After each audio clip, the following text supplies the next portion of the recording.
మన పెట్టుబడి మన పిల్లల భవిష్యత్తు కోసం వారికి బంగారు బాట వేయాలంటే సరైన స్థలం ఎంచుకోవాలి. ఇంకెందుకు ఆలస్యం? మీ పెట్టుబడికి నమ్మకమైన వేదిక శ్రీవాసవి ప్రాజెక్ట్స్.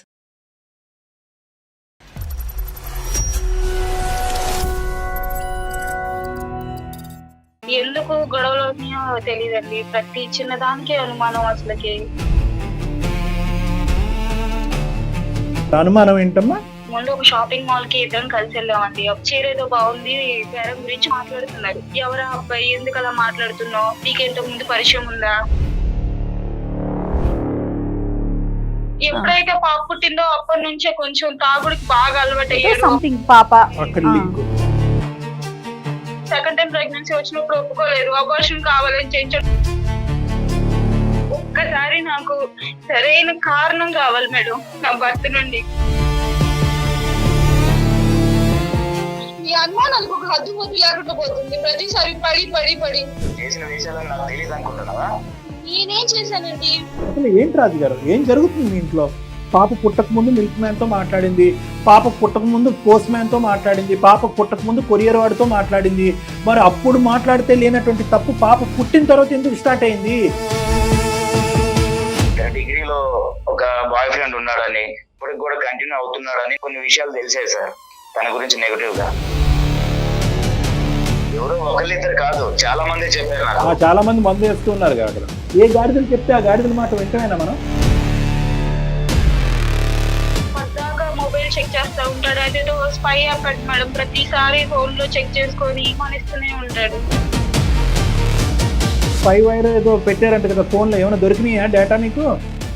ఎవరితోనా సీక్రెట్ గా ఎవరన్నా ఐ లవ్ యూ అని చెప్పడం ఏమైనా విన్నారా? ఇప్పుడున్న పరిస్థితిలో తనని అనుమానించకుండా ఎలా ఉండాలి చెప్పండి సార్. ఆఫీస్ కి రిజైన్ చేసేసి ఆ గడప బయట కూర్చోండి. ఏం మాట్లాడుతున్నారు సార్ మీరు? ఏంటి సార్ అలా మాట్లాడుతున్నారు? సార్ చెక్ చేయించుకోవాలి. మీ మతి భ్రమించింది మీకు, మీరు బ్యాలెన్స్ గా లేరు.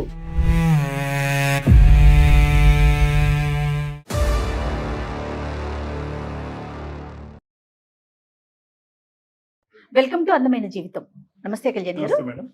అలేఖ్య అని ఒక అమ్మాయి మనకి మెయిల్ చేశారండి. రిలేషన్లో చిన్న చిన్న అనుమానాలు, పొరపాట్లు అవి ఎక్కడి దాకా వెళ్ళిపోతుందంటే రిలేషన్ కూడా కాదు, మ్యారీడ్ లైఫ్లో జీవిత భాగస్వామిని అర్థం చేసుకోవటం, అర్థం చేసుకోలేకపోవటం, ఎటువైపు తప్పు జరిగిందో తెలుసుకోలేకపోవటం, వీటి వల్ల టోటల్గా జీవితాన్ని అక్కడితో క్లోజ్ చేసేసుకున్నారు ఆ రిలేషన్ని.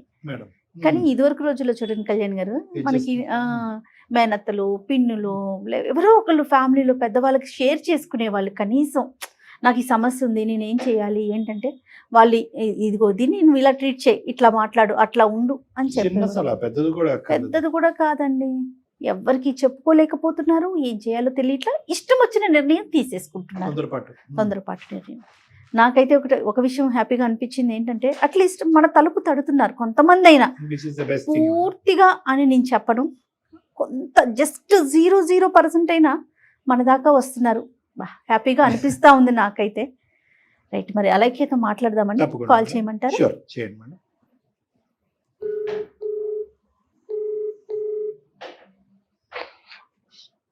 హలో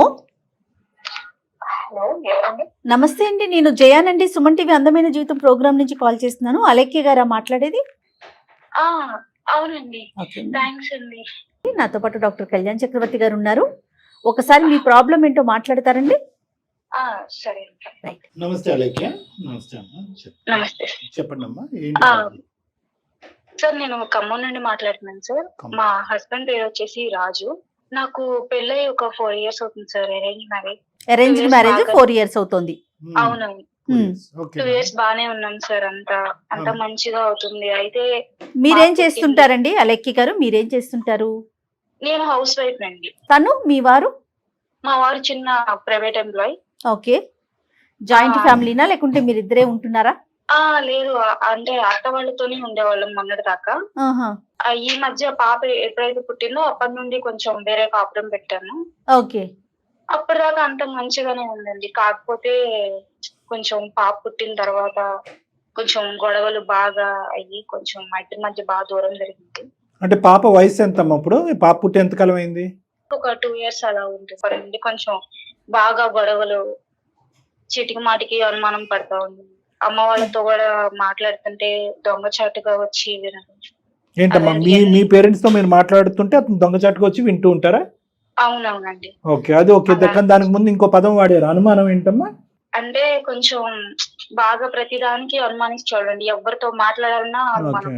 ఇది వరకు నేను కొంచెం ఒక చిన్న జాబ్ చేసేదాన్నండి. అయితే ఇంకా అక్కడ మా ఫ్రెండ్ సర్కిల్ ఉంటారు కదా ఎంప్లాయీస్, పక్కన ఆ కొలీగ్స్ వాళ్ళతో కూడా మాట్లాడుతున్నా అలానే ఇప్పుడు అనుమానించేవారు. కాదండి, పెళ్ళైన తర్వాత లేని అనుమానం పాప పుట్టాక ఎందుకు మొదలైంది అతనికి? అదే నాకు అర్థం కాలేదండి. అంటే నా సైడ్ నుండి ఎప్పుడు ఎలాంటి మిస్టేక్ లేదు. నేనేం చేశానో నాకు అర్థం కాలేదు. ఎందుకు గొడవలు అవుతున్నాయో తెలియదండి. ప్రతి చిన్నదానికే అనుమానం. అసలుకి ఎవరైనా మగోళ్ళతో మాట్లాడేటప్పుడు బాగా కొంచెం అనుమానంగా చూస్తున్నారండి. అంటే అంతకు ముందు ఒక షాపింగ్ మాల్ కి ఇద్దరం కలిసి వెళ్ళామండి. అప్పుడు వేరే కాల్ ఏదో వచ్చిందని చెప్పి పక్కకి వెళ్ళారు ఆయన మాట్లాడుతూ ఉన్నప్పుడు.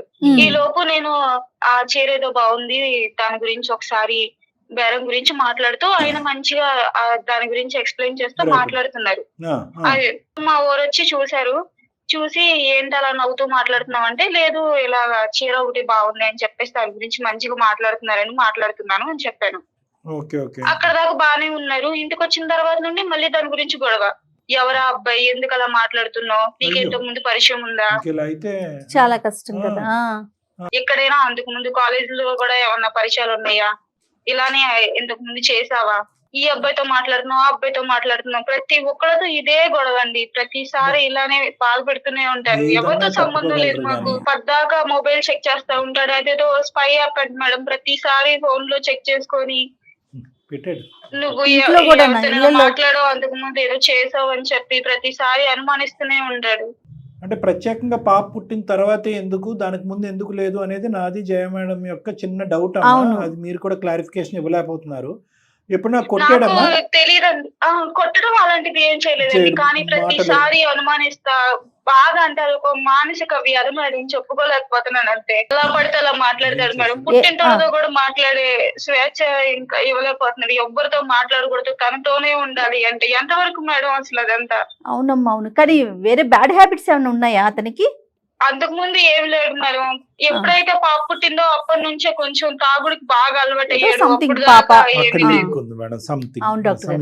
సెకండ్ టైం ప్రెగ్నెన్సీ వచ్చినప్పుడు ఒప్పుకోలేదు. అబార్షన్ కావాలని చేయించాడు. నేను అప్పటికి వద్దు వద్దు అని, పిల్లలు నాకు కావాలని ఉండిద్దని ఎంత మొత్తుకున్నా కూడా వెళ్ళలేదు మేడం. అబార్షన్ బలవంతంగా చేయించాడు. అదేంటమ్మా, నువ్వు ఎలా ఒప్పుకున్నావమ్మా? ఒప్పుకోదన్నాడు. నేను అప్పటికే వాదిస్తూనే ఉన్నాను, నాకైతే ఇష్టం లేదని చెప్పేసి. చేసిన తర్వాత ఇంకా తప్పలేదు మేడం వెళ్ళక. మీ పేరెంట్స్ కి తెలుసమ్మా ఇలా అబార్షన్ చేయించుకున్నాను అని? తెలుసండి. నా ప్రమేయంతో ఏదో కడుపులో ఇంకా మంచిగా బాగోదు అని చెప్పి చేయించుకున్నట్టు మాత్రమే తెలుసు. తన కన్సర్న్ తోనే చేయించినట్టుగా క్రియేట్ చేశాడు. కానీ ఈ స్థాయి ఇబ్బందులు మీ పేరెంట్స్ కి ఎప్పుడైనా చెప్పుకున్నావమ్మా ఇలా ఇబ్బంది పెడుతున్నాడని? లేదు. ఎలా చెప్పుకోవాలి సార్? అసలు ఏమని చెప్పుకోవాలి? ఎప్పుడు ఇంటికి వెళ్ళినా మంచిగానే చూసుకుంటారు కదా, ఎవరు నమ్ముతారు చెప్పండి? కానీ నువ్వు తప్పు చేయనప్పుడు అమ్మా, నువ్వు తప్పు చేయనప్పుడు ఒక మనిషి ఆ మాట తీరు, ఆ పద్ధతి, ఆ ఉక్కిరి బిక్కిరి వాతావరణం అలా క్రియేట్ చేసుకుంటూ అంచెలంచెలుగా ఎదిగిపోతున్నప్పుడు నీ మౌనం అనేటటువంటిది ఇండైరెక్ట్ గా అతని మనసులో ఒక అంగీకారం.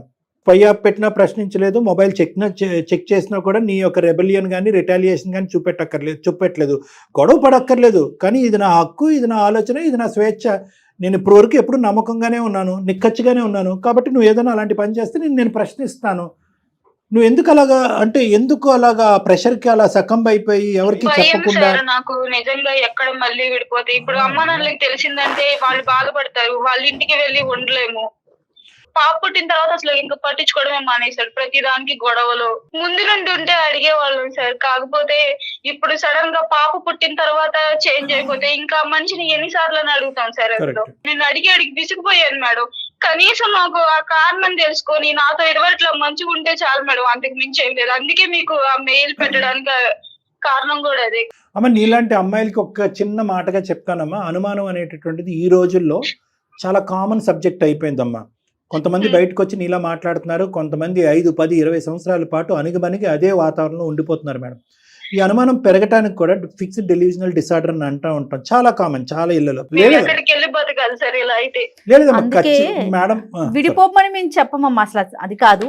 కానీ మన కాళ్ళ మీద మనం నిలబడాలమ్మా. ఎప్పుడు పదే పదే మేము చెప్పేది అదే, ఒక భరోసా అది. ఒక్కసారి నాకు సరైన కారణం కావాలి మేడం నా భర్త నుండి. ఈ టార్చర్ అసలు పడలేకపోతున్నాను మేడం. ప్రతిసారి ఇలా ఈ అనుమానంతో అసలు నా వల్ల కావట్లేదు మేడం. సరేనమ్మా, నేను అడిగి విసిగిపోయాను మేడం. మీరన్నా కొంచెం అడిగి ఎలాగోలాగా సమాధానం వచ్చేలా చేయండి మేడం అంతే. సరే, మేము అడిగాము లేకపోతే మేము ఎంటర్ అయ్యామని తెలిసి అతను నెగిటివ్ గా రియాక్ట్ అయ్యారనుకో, మరి నువ్వు దేనికి అంటే నీ రియాక్షన్స్ ఏంటి? నువ్వు ఎలా అతనిచ్చే ఆన్సర్ని బట్టి మీరు ఏం ఆలోచిస్తున్నారు చెప్పండి. నేను ఏదో రకంగా తేల్చుకుంటాను మేడం, నా వల్ల కావట్లేదు మేడం. నేను భరించి నా కోపిక నశించిపోతుంది. ఓకే, సో నీ ఆలోచన నీకు ఉంది కానీ ఎటొచ్చి కారణం తెలుసుకోవాలనుకుంటున్నా. అమ్మ, పాపని ఎలా చూసుకుంటాడు? ఇందాక డాక్టర్ గారు నేను కూడా అదే అనుకున్నాము. పాపను అసలు పట్టించుకోడు మేడం. ఆహా, పాపకు అసలు ఏమి చేయడు. పాప ఉందో లేదో అనేది కూడా ఏమి ఉండదు. ఏం చేద్దాం డాక్టర్ గారు? అంటే అమ్మాయికి ఆ ధైర్యం ఉంటే కనుక ఒకసారి అతనికి ఫోన్ కలిపితే మనం అన్న ఆవిడ ప్రత్యేకంగా ఈ రోజు ఏంటంటుందంటే నేను పడలేకపోతున్నాను, భరించలేకపోతున్నాను, కానీ అట్లీస్ట్ కారణం తెలుసుకుంటే నాకు మనసు సంతృప్తిగా ఉంటుందని అంటుంది. మరి మాట్లాడదామంటారు ఒకసారి? మాట్లాడదాం అమ్మా. మాట్లాడదాం సార్. రైట్, మరి మీరు కలుపుతారా ఫోను? సరే సార్. అతని పేరు రాజ్ అన్నారు కదా? అవును సార్, అవును. ఓకే, ఒకసారి కనెక్ట్ చేయమ్మా. కనెక్ట్ చేసి మీరు రెగ్యులర్ గా మాట్లాడుకోండి ఒకసారి, తర్వాత చెప్పండి బ్యాక్ ఎండ్ లో మేము ఉన్నామని. Okay, right. कॉल को होल्ड पे रखा है, कृपया लाइन पर बने रहें। హలో హలో, ఏమండి, ఎప్పుడు వస్తున్నారు ఇంటికి? వస్తానులే.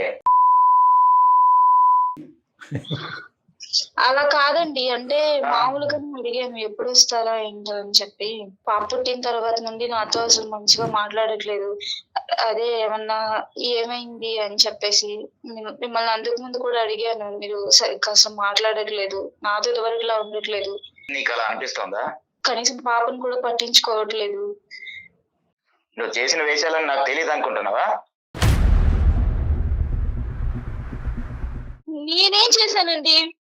చెప్పు, విషయం ఏంటి చెప్పు, ఎందుకు కాల్ చేసావు? నా వల్ల కావట్లేదు అని చెప్పేసి నేను మెయిల్ పెట్టాను అందమైన జీవితం వాళ్ళకి. కనీసం సార్ చెప్పారా? ఎన్నాళ్ళ చేస్తారు ఇలాగా? మీ అనుమానాలకు ఒక హద్దు పొద్దు లేకుండా పోతుంది. ప్రతిసారి పడి పడి పడి ఏదో చేశాను ఏం చేశాను చెప్తానే కదా తెలుసుకునేది. అంటే నిజం ఉందా అండి అందులో? రాజుగారు నమస్తే, నా పేరు డాక్టర్ కళ్యాణ్ చక్రవర్తి. సుమన్ టీవీ అందమైన జీవితం ప్రోగ్రామ్ నుంచి మాట్లాడుతున్నామండి. తప్పని పరిస్థితిలో లైన్ లో ఉన్నాము. Simple question, straight forward. 2 years క్రితం బాగా ఉన్న భర్త 2 years నుంచి ఎందుకు ఇలా మారిపోయాడు అనేటటువంటిది అర్థం కానటువంటి పరిస్థితి. ఆ అమ్మాయి ప్రత్యేకంగా కారణాల గురించి అంటుంది. నేను ఏం తప్పు చేశాను 2 years బ్యాక్, దానివల్ల నా భర్త ఇలా మారిపోయాడు, అడుగు తీసి అడుగేస్తే కనుక అనుమానం, నా పరిస్థితి అస్సలు బాగాలేదు అని అంటుంది. అసలు ఏంటి రాజుగారు, ఏం జరుగుతుంది మీ ఇంట్లో? ఈ విషయం ఇంత దాకా వచ్చిందంటే నేను నమ్మలేకపోతున్నాను. ఇంత దాకా రానవసరం లేదు. ఏదైనా ఉంటే ఈ విషయం ఇంట్లో మాట్లాడుకుంటే అయిపోయేది. 2 years బట్టి ఏమైంది మాట్లాడుకున్నారు? ఇంత దాకా నన్ను రోడ్డు మీదకి తీసుకొచ్చింది. ఇన్ని రోజులు గుట్టుగా ఉన్నాను ఇంట్లో ఉన్నప్పుడు ఎన్నో విషయాలు మాట్లాడుకున్నాం. కానీ ఇంత దాకా తీసుకొచ్చింది కాబట్టి నేను అసలు విషయం చెప్తాను సార్ మీకు తప్పకుండా. కాంప్ కోసం పుట్టింటికి వెళ్ళినప్పుడు నేను కూడా వెళ్ళాను సార్. అక్కడ ఫ్రెండ్స్ తో కలిసి మందు పార్టీలో ఉన్నప్పుడు ఒక విషయం నాకు తెలిసింది తన గురించి. తన డిగ్రీలో ఒక బాయ్ ఫ్రెండ్ ఉన్నాడని, తను ఇప్పటికి కూడా కంటిన్యూ అవుతున్నాడని నాకు కొన్ని విషయాలు తెలిసాయి సార్ తన గురించి నెగటివ్ గా. ఓకే, ఎవరు చెప్పారు మీకు డిగ్రీ నుంచి ఒక బాయ్ ఫ్రెండ్ ఉన్నాడు, అప్పుడు ఉన్నాడు, ఇప్పుడు ఉన్నాడు, ఎప్పటికీ ఉంటాడని? ఒక పర్సన్ చెప్పారు సార్, పేరు చెప్పాలో వద్దో తెలియదు కానీ అతను నాకు చెప్పాడు సార్. అతను ఒక్కడే చెప్పలేదు సార్, ఇంకా వేరే వాళ్ళు కూడా నాకు డౌట్ వచ్చి అది నిజమా కాదా అని పరీక్షిద్దామని ఇంకొంతమందిని అడిగాను. వాళ్ళ నుంచి కూడా అదే సమాధానం వచ్చింది సార్. తన వెంట పడ్డాడని వాళ్ళ అమ్మా నాన్నకు కూడా తెలుసు సార్. వాళ్ళు కూడా నాకు ఈ విషయం చెప్పలేదు. వాడు వెంటపడ్డాడులేండి. ఈ అమ్మాయి వెంటపడిందా?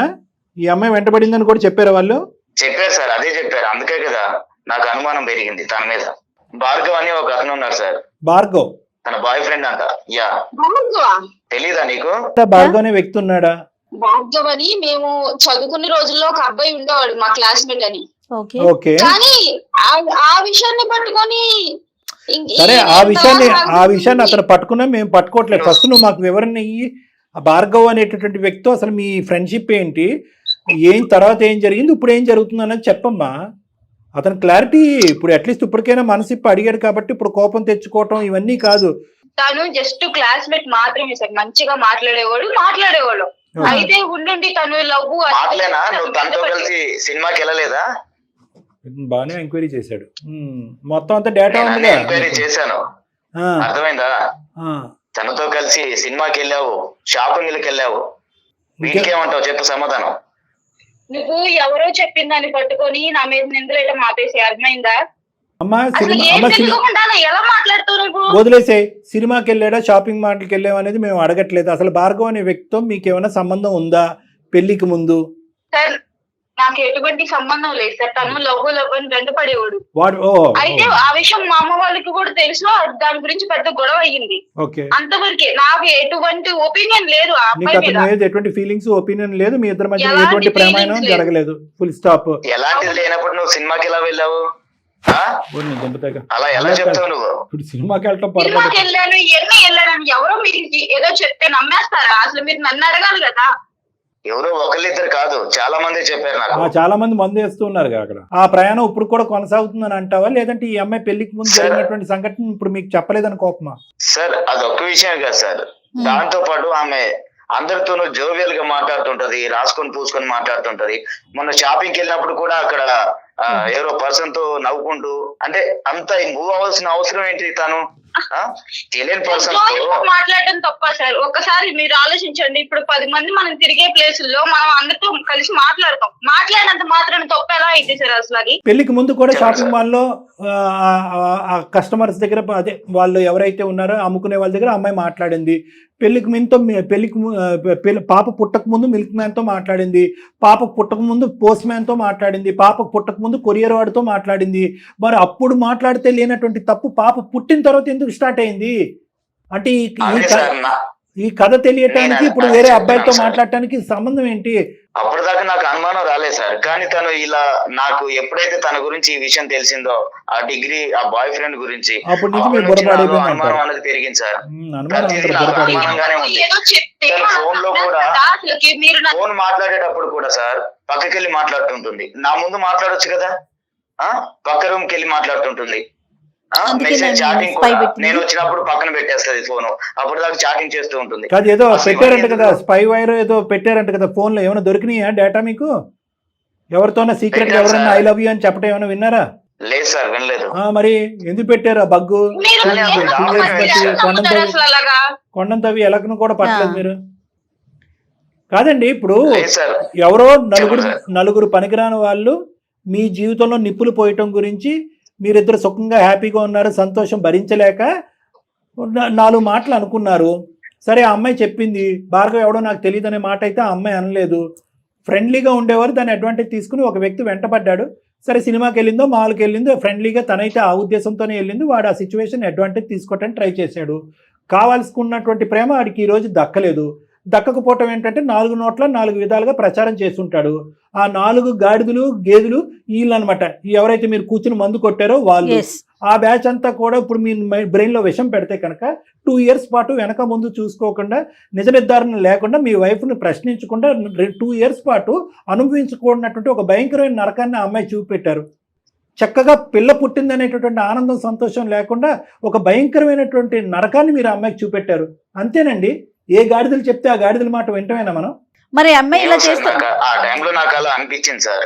కాదండి, మీకు అంత ఈ ఉద్దేశాలు ఇవన్నీ పెట్టుకుని నాతో ఇలా ఉండేదానికన్నా మీరు అడుగుంటే నేను చెప్పేదాన్ని కదా. అమ్మ, ఇప్పుడు భార్గవ్తో ఏమైనా మాట్లాడుతున్నావా? ఎలా నమ్మేస్తారు అసలు? అలాగే ఇప్పుడు భార్గవ్తో నీకు కాంటాక్ట్ ఉందా? ఈ మధ్యకాలంలో ఎప్పుడు భార్గవ్తో మాట్లాడేవా? లేదు సార్, నేను ఎప్పుడు మాట్లాడలేదు. తను అలా వెంటబడినప్పుడు అప్పటి నుండి నేను ఇంట్లో చెప్పేశాను, అలా గొడవలు అయినా ఇంకా అంతవరకే. ఇప్పుడు కాలేజ్ లో ఉన్నప్పుడు రాజుగారు చాలా సింపుల్ లాజిక్. రాజుగారు నాకు అనుమానంగా ఉంది సార్, తనతో ఇంకా కంటిన్యూ చేస్తుందేమో అనిపిస్తుంది.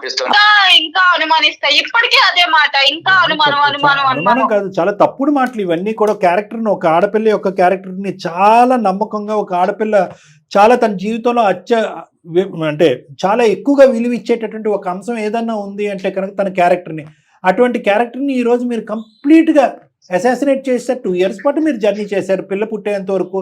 ఆ 2 yearsలో మీ భార్య ఏంటి అనేటటువంటి అండర్స్టాండింగ్ మీకు లేదా అండి? మీరు మీ వైఫ్ని సేవ్ చేస్తారా, ఆమె జీవితాన్ని నాశనం చేస్తారా? మీరు నాశనం చేయాలని ఎందుకు అనుకుంటాం సార్? ఎగ్జాక్ట్లీ నాశనం. ఆల్రెడీ 2 years పాటు ఆమె నరకం అనిపించింది. మీరు అక్కడ తలాడించి ఉండు, నేను వస్తాను, ఉండు, ఆ భార్గవ్ ఎవడో తెలుసుకుంటాను అనేటటువంటి ఉద్దేశంతో ఇక్కడికి వచ్చారు మీ ఇంటికి.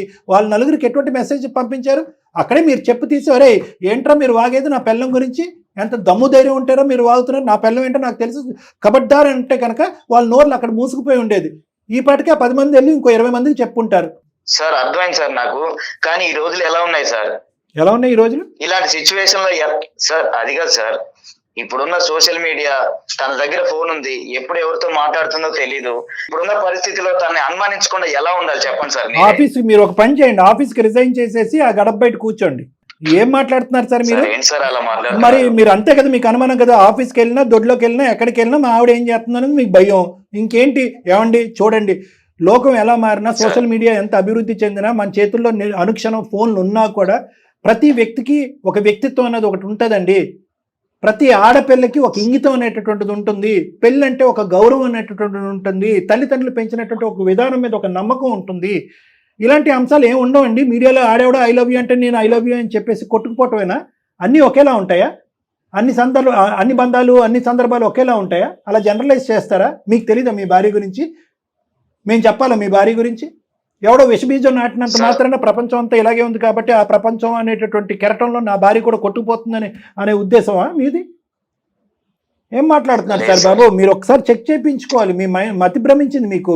మీరు బ్యాలెన్స్లో లేరు. మీరు బ్యాలెన్స్లో లేరు. నేను 110% చెప్తాను, మీరు బ్యాలెన్స్లో లేరు. మార్చుకుంటే బాగుంటుంది సార్. తను కనిపించిన వాళ్ళతో, ప్రతి ఒక్కరితో మాట్లాడుతుంటుంది. వద్దన్నా కూడా మీరు తప్ప మగవాళ్ళందరూ పూజలే ఎదురుగా.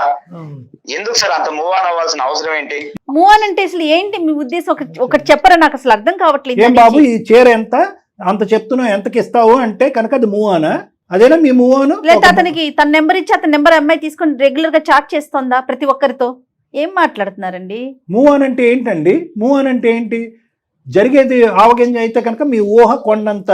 మీరు ఊహించుకుంటున్నారు, అల్లుకుంటున్నారు, ఒక సినిమా స్టోరీ రాసుకుంటున్నారు. మీరు పచ్చ కావడిలో వచ్చినోడికి లోకం అంతా పచ్చగా కనిపిస్తుంది. అంతే మేడం, ఎక్కడో జరిగేటటువంటి కథ మీ వైఫ్ కి అప్లై చేసుకుంటున్నారు. మీ భార్య అయ్యా, నీ కూతురికి తల్లి.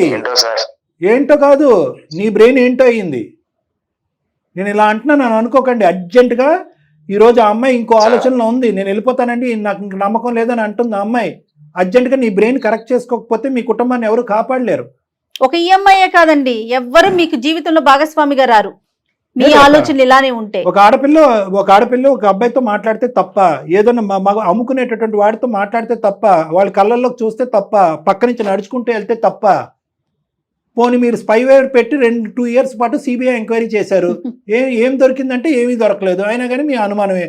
మీ అమ్మాయి మీ ఆవిడ స్మార్ట్ ఫోన్ ఇసురు కొట్టింది మీ మొహాన్ని, అయినా కానీ అనుమానమే. పోనీ ఏదన్నా ఉందా? మీరు చెప్పలేకపోతున్నారా? పర్సనల్ గా మాట్లాడతారా డాక్టర్ గారితో? చెప్పండి. నేను చాలా గుండెల మీద చేసుకుని ధైర్యంగా చెప్తున్నాను, you are not in control of your emotions. మీ ఫీలింగ్స్, మీ ఇమోషన్స్, మీ ఆలోచనల మీద మీరు పట్టు కోల్పోయారు. ఆ వినకూడనటువంటి మాట ఊళ్ళో విన్న తర్వాత. నా భార్య అలైకి అంటే నాకు చాలా ఇష్టం సార్, ప్రాణంగా చూసుకున్నాను సార్. చంపేస్తున్నారు కదా. ఎప్పుడైతే నాకు ఆ విషయం తెలిసిందో, విలేజ్ కి వెళ్ళాక ఎవరైతే చెప్పారో, అప్పటి నుంచి ఆ సమయం నుంచి నా మైండ్ లో ఆ విధంగా నాకు అనుమానం అన్నది పెరిగింది తన మీద. నాకు చాలా ఇష్టం సార్, ప్రాణంగా ఉపయోగం ఏముందండి? ఎందుకంటే ఆ మాటలు, ప్రాణానికి ప్రాణము, అంత పెద్ద మాటలు వద్దు. మ్యాచ్ అవ్వట్లేదు కదా ఇక్కడ. ఇప్పుడు నీ ప్రేమ అంటే కనుక హ్యాపీగా ఉండాలి, అనుమానం అంటే కనుక క్లియర్ చేసుకోవాలి. మీరు సింపుల్గా పిచ్చి వాళ్ళు చెప్పినటువంటి మాటలు ఇంటికి వచ్చి 2 మాటల్లో క్లియర్ చేసుకుని ఉంటే కనుక బాగుండేది. సార్ ఏంటో సార్, నా మైండ్ నా కంట్రోల్లో లేదు సార్. నాకు చాలా పెయిన్ఫుల్ గా ఉంది సార్. నాకు ఏం జరుగుతుందో నాకు అర్థం కావట్లేదు సార్ నా లైఫ్ లో. ఇప్పుడు ఆయన ఇప్పుడు కరెక్ట్ గా ఆలోచిస్తున్నారు. చేతులు కాలేక ఆకులు పట్టుకోవటం. అలాగే ఇప్పుడు నువ్వేమంటావమ్మా? సార్ నాకు భయం అవుతుంది సార్, మళ్ళీ వచ్చిన తర్వాత ఎప్పట్లానే బిహేవ్ చేస్తాడేమో అని చెప్పి. అమ్మా ఫస్ట్ టైం ఇదంతా నువ్వు నమ్మినా నమ్మకపోయినా సైంటిఫిక్ గా 2-3 వాస్తవాలు నేను నీకు చెప్తాను. దయచేసి నాకున్న అనుభవం అవనియండి, జయ మేడంకు ఉన్నటువంటి ఆలోచన అనుభవం అవనియండి, ఒక 2 నిమిషాలు మీరు వినండి అమ్మా. ఇప్పటి వరకు 2 yearsలో ఎప్పుడు వచ్చి మీ హస్బెండ్ గంటల తరబడి నువ్వు ప్రశ్నించినా కూడా నిజం చెప్పలేదు. మేము అరగంట మాట్లాడేటప్పటికి నిజం చెప్పాడు. స్టెప్ 1. స్టెప్ 2లో ఏమన్నాడు? అదే పనిగా పిచ్చి పిచ్చిగా మాట్లాడుతూ ఉంటే కనుక నువ్వు మాట్లాడేటటువంటి దాంట్లో అర్థం లేదు. ఇది నువ్వు మానసికంగా లోపలే పెట్టుకుని ఆ నలుగురు మాట్లాడినటువంటి మాటలు మనసులో పెట్టుకుని ఎవరిని అడగకుండా క్లారిఫై చేసుకోకుండా నీ పాటిగా నువ్వు ఏదో ఊహించేసుకుని ఆడవాళ్ళందరూ కూడా తప్పులు చేస్తూనే ఉంటారు, కాబట్టి నా భార్య కూడా సోషల్ మీడియాలో నిమగ్నమై ఈవిడ కూడా తప్పులు చేస్తుంది అనేటటువంటి ఒక భ్రమలో ఒక విధంగా మానసికంగా అతని మీద అతను కంట్రోల్ కోల్పోయాడు అనేది రెండో అంశం మనకు చెప్పాడు అలైక్య. ఓకే, మూడోది ఏమన్నాడు, నాకు ఈ కన్ఫ్యూజన్ వచ్చింది కాబట్టి ఈ కన్ఫ్యూజన్లో నా ఫ్యామిలీని పోగొట్టుకోవాలనుకోవట్లేదు అలైక్య అంటే నాకు పంచ ప్రాణాలు, నన్ను సరిదిద్దండి సార్, నా కన్ఫ్యూజన్ క్లియర్ చేయండి అని 3 అన్నాడు. ఇప్పుడు వచ్చి ఎప్పుడు అన్నాడా 2 yearsలో? So right. సో కాబట్టి ఏంటంటే మీరు ఎప్పుడు ఇటువంటి మనిషి మీద అనుమానం పడి మీరు పెట్టివేడ సర్దుకుని ఇంట్లోంచి ఎప్పుడు వెళ్ళిపోవాలి అంటే ఇదే పనిగా 100 సార్లు 100 మందితో ప్రామిసులు చేసి ఇంటికి వచ్చిన తర్వాత శారా మామూలే అన్నటువంటి విధంగా పాత పద్ధతిని కొనసాగిస్తే అమ్మ 100 సార్లు నువ్వు అవకాశం ఇచ్చావు, ఇంకా అవకాశాలు ఇవ్వటం కూడా అనవసరం, వెళ్ళిపో అమ్మ అని మేమే చెప్పుండేవాళ్ళం. ఫస్ట్ టైం అతను తప్పును అంగీకరించాడు, ఫస్ట్ టైం నేను ప్రాణాతి ప్రాణంగా ప్రేమిస్తున్నాడని ఒప్పుకున్నాడు, ఫస్ట్ టైం నా కన్ఫ్యూజన్ క్లియర్ చేయడానికి ఏ ట్రీట్మెంట్ కన్నా రెడీ అని అన్నాడు. కాబట్టి ఖచ్చితంగా ఒక నమ్మకంతో ఒక అవకాశం ఇవ్వాలి, తర్వాత నేను నీకు గ్యారంటీ ఇస్తాను, నో ప్రాబ్లం, మీ యొక్క జీవితానికి నేను గ్యారంటీ ఇస్తాను. అతనికి ఒక డిప్రెషన్లోకి వెళ్ళిపోయాడు, ఆ డిప్రెషన్ని మనం క్లియర్ చేద్దాం ట్రీట్మెంట్ ద్వారా, కౌన్సిలింగ్ ద్వారా, మంచి మనిషి అవుతాడు, మీరిద్దరు హ్యాపీగా వెళ్ళిపోవచ్చు ముందుకు. ఫస్ట్ టైం చెప్తున్నారమ్మా అలైక్య డాక్టర్ గారు, ఖచ్చితంగా నేను నాది గ్యారంటీ అని, అంతేనా కళ్యాణ్ గారు? అవుతుంది madam, no problem. Super super. చూడుమా, ఆలోచించండి మీరు. చెప్పండి సార్, తప్పకుండా మీరు ఎక్కడుంటే అక్కడికి వస్తాం సార్. సూపర్. ఇప్పుడు చెప్పాల్సింది మీరు కాదండి, అలైక్యని చెప్పనివ్వండి. నాతో మంచిగా ఉంటే చాలు. థ్యాంక్ యూ అలైక్య, ఓకే, మా మీద నమ్మకం. థ్యాంక్ యూ అమ్మా అలైక్య, ఖచ్చితంగా పరిష్కారం ఉన్న సమస్య, భయపడద్దు. ఓకేనా? Thank you sir. ఓకేనమ్మా, రైట్ అండి రాజు గారు, థ్యాంక్ యూ అండి, థ్యాంక్ యూ, నమస్తే. Thank you ma'am. వాళ్ళ ముందు అడగకూడదని ఆగాను. అడుగడుగున అనుమానం ఉండే మనిషిని మార్చగలుగుతామంటారండి? అంటే మేడం ఇక్కడ ఏమైందంటే మనం రొటీన్గా మాట్లాడుకునేటటువంటి అనుమానం కాదు మేడం, ఇది అడుగడుగున అనుమానం ఉంది, భయంకరంగా హింస పెట్టాడు, బాధ పెట్టాడు. కానీ ఇక్కడ అలేఖ్య చేసినటువంటి తప్పు ఏంటంటే అది గోప్యంగా ఉంచింది. ఇటువంటి అనుమానం పడేటటువంటి వాళ్ళకి ఏమీ లేదు మేడం, ఒక థర్డ్ పార్టీకి నమ్మకం ఉండేటటువంటి ఒక థర్డ్ పార్టీకి రిస్క్ తీసుకుని లీక్ చేయాలన్నమాట ఈ న్యూస్, ఎవరో ఒకరు మీడియేషన్ చేయాలి, అది ఇంపార్టెంట్. యూజువల్గా ఈ అనుమానం పడేటటువంటి వాళ్ళు ఏంటంటే వాళ్ళే తర్జన భర్జనకు లోన్ అవుతా ఉంటారు, ఎదుటి మనిషిని హింస పెడతా ఉంటారు, వాళ్ళు అనుకున్నది నిజం అనుకుంటారు. నువ్వు అనుకున్నది ఊహా భ్రమ అనేటటువంటిది ఒక సైంటిఫిక్ పరంగా నాలాంటి వాళ్ళు కానీ ఇంకో డాక్టర్ కానీ లేదంటే వయసు అనుభవం ఉన్నటువంటి పెద్దవాళ్ళు ఎవరన్నా చెప్తే కనుక సడన్ గా అనుమానం ఒక మెట్టు దిగి రివర్స్ లో ఆలోచించడం మొదలవుతారు. అవును నేనే అతిగా ఆలోచిస్తానేమని చెప్పి. ఇప్పుడు మనం చేస్తుంది కూడా రాజుగారి విషయంలో అదే. మనం ఏం చేసాం బాబు, నువ్వు రెట్రోస్పెక్టివ్ గా ఆలోచించుకో, సమాజం ప్రపంచంలో ఎవరో ఎక్కడో ఏదో సోషల్ మీడియాలో చూడటం వలన అది కాస్త నీ భార్యకి అప్లై చేయటం వల్ల, ఒక నలుగురు తాగేసేటటువంటి మత్తులో నీకు వినకూడనటువంటి మాట నీకు చెప్పడం వల్ల ఈ విధంగా నువ్వు ఒక ఊహాజనకమైనటువంటి ఆలోచనలోకి వెళ్ళిపోయావు, డిప్రెషన్లోకి వెళ్ళావు. దాంతోపాటు నువ్వు మందు అనేది అలవాటు చేసుకుని నీ యొక్క మానసిక స్థిరత్వం అనేది కోల్పోయావని చెప్పగానే అతను రియలైజ్ అయ్యి అవును సార్ నేను కన్ఫ్యూజన్లోనే ఉన్నాను. సో ఎప్పుడు కూడా ఏంటంటే ఎంత దీర్ఘకాలికమైనటువంటి ఎంత లోటు అయినటువంటి అనుమానం ఉన్నా కూడా ఆ గుట్టు విప్పటం అనేటటువంటిది ఇటువైపు ఉన్న పార్ట్నర్ బాధ్యత. రైట్. ఇప్పుడు ఈ అమ్మాయి చేసింది 2 years పాటు ఎవరికి చెప్పలే, పరువు అని చెప్పి ఎవరికి చెప్పలే, మనకి ఫస్ట్ టైం చెప్పింది 2 years లో. అది తప్ప వాళ్ళు నెగిటివ్ గా తీసుకోరంటారా? మళ్ళీ ఎందుకు నువ్వు వేరే వాళ్ళకి చెప్పావు, థర్డ్ పర్సన్ ఎందుకు ఇన్వాల్వ్ చేశారు? అందుగురించి ఇద్దరికి నమ్మకం ఉన్న ఒక వ్యక్తి, ఇద్దరిని ఒకే విధంగా చూసి ప్రేమించేటటువంటి వ్యక్తి, ఓన్లీ అలేఖ్యకి తెలిసినటువంటి వ్యక్తి దగ్గరికి వెళ్ళకూడదు. బోత్ సైడ్స్ ఉండాలి, అంతే కదా. ఇప్పుడు నేను న్యూట్రల్ పర్సన్ మేడం, ఒక డాక్టర్ అనుభవం ఉన్నటువంటి వ్యక్తి కాబట్టి అబ్బాయి నువ్వెవరయ్యా నా జీవితంలో నేను పెద్ద ప్రశ్న అడగకుండా సార్ చెప్పండి సార్ అంటే ఇన్ఫాక్ట్ అతను కూడా మానసికంగా ఈ ప్రశ్నకి సమాధానం గురించి వెయిట్ చేస్తున్నాడని నాకు అనిపించింది మేడం. రైట్, సూపర్ అండి. చూద్దాం యాజ్ వీళ్ళు వచ్చి మీతో మాట్లాడేలాగా నేను కూడా ఒకసారి మాట్లాడతాను అలేఖ్యతో. చాలా థ్యాంక్స్ కళ్యాణ్ గారు, నమస్తే.